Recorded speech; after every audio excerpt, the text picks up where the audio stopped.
আমি তো বলবো এই জালকুড়ির যুবক চুল কাটতে গেলেও সারা রাত্র নেটের ভিতরে ডিজাইন দেখতে থাকে,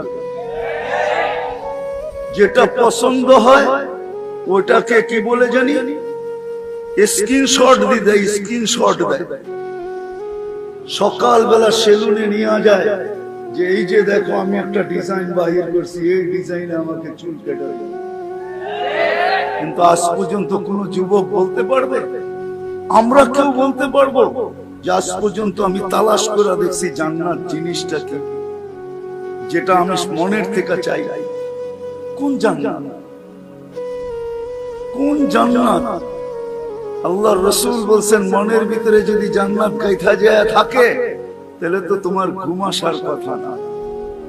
লা ইয়ানামু তালিবুহা, যার জান্নাত ভিতরে ঢুকে গেছে আর ঘুম আসে, ও তো সারাদিন জান্নাত স্বপ্নে দেখতে থাকে যে কখন এটা ছাড়বো, এই দুনিয়া ছাড়বো আর কখন ওইখানে যাব।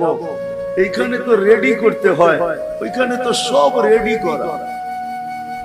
যদিও ফ্ল্যাটের গায়ে লেখা থাকে রেডি ফ্ল্যাট বিক্রি হবে, ভিতরে ঢুকলে দেখা যায় কতগুলো দেওয়াল দাঁড়ায় আছে আর কিচ্ছু নাই। আল্লাহ তো রেডি জিনিস দিবে, রেডি সব।